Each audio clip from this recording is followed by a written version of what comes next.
देखिए, जो राम भक्त है वह राष्ट्र भक्त भी है। जो जितना बड़ा राष्ट्र भक्त है उतना बड़ा राम भक्त है।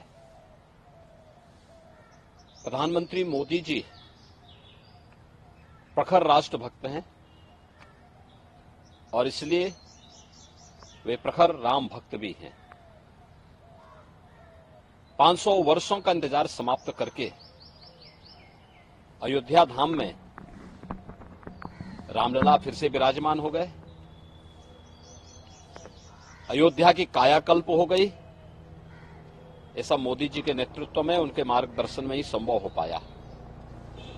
स्वाभाविक रूप से आज जो नई अयोध्या है, ये नई अयोध्या एक नई गाथा को हम सबके सामने भी प्रस्तुत करती है।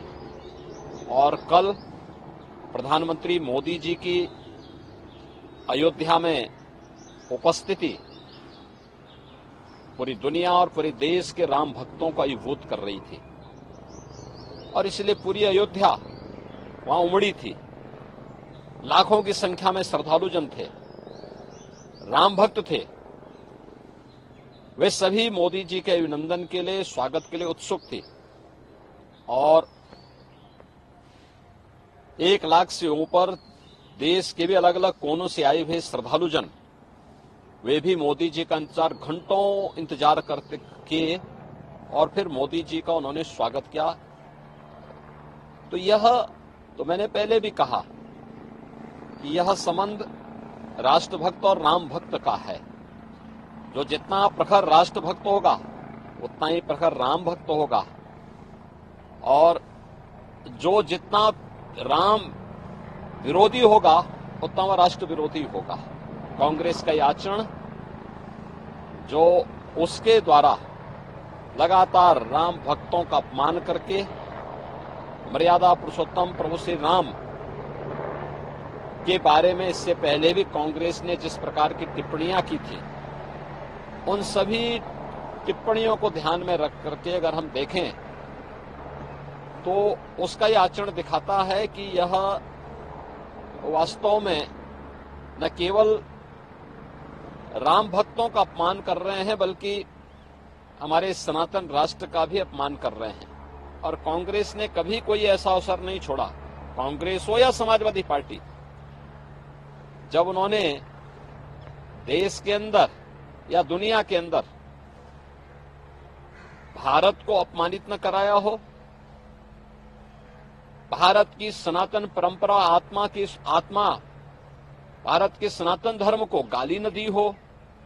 एनडीए गठबंधन का ये कैरेक्टर है कि वह भारत की आत्मा सनातन धर्म को गाली देते हैं।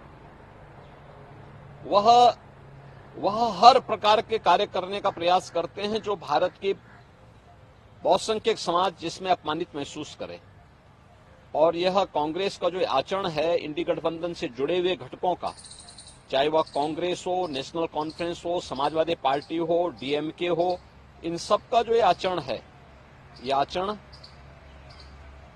न केवल निंदनीय है बल्कि देश का हर व्यक्ति, हर राम भक्त और हर राष्ट्र भक्त कांग्रेस के इस आचरण के कारण ही कांग्रेस को रसातल की तरफ धकेल रहा है। सर, हम कह सकते हैं अक्सर इस तरीके के दृश्य सामने आते हैं कि विपक्षी दल हो, खासकर कांग्रेस हो, समाजवादी पार्टी, इनके नेता, बड़े बड़े नेता मंदिरों में जा रहे हैं, लेकिन अगर इनकी एक प्रवक्ता राम हिंदू होने के नाते राम मंदिर चली जाए तो उसके साथ बुरा व्यवहार किया जाए। मतलब देखिए, मैं क्या कर रहा हूँ ना, कांग्रेस का जो छद्म रूप है, इस छद्म रूप से देश की जनता जनार्दन अच्छी तरह वाकिफ है।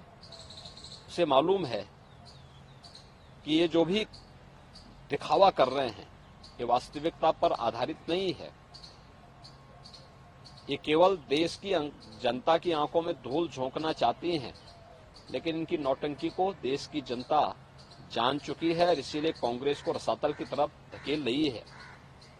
कांग्रेस की एक प्रवक्ता ने कांग्रेस से इसलिए इस्तीफा दिया क्योंकि वो तो छत्तीसगढ़ है, छत्तीसगढ़ तो भगवान राम का ननिहाल है, माता कौशल्या का मायका है, और वहां की एक राम भक्त तो किसी भी दल की हो सकती है। वह अगर अयोध्या में रामलला का दर्शन करने के लिए आई थी, इस आधार पर कांग्रेस के नेताओं के द्वारा उनका अपमान किया गया और इससे तंग आकर के उन्होंने कांग्रेस से इस्तीफा दिया। तो ये चीजें दिखती हैं कि कांग्रेस के डीएनए में रामद्रोह है, एसपी के डीएनए में रामद्रोह है, इंडी गठबंधन से जुड़े हुए लोगों के डीएनए में रामद्रोह है। और जो रामद्रोही है, भारत का कोई भी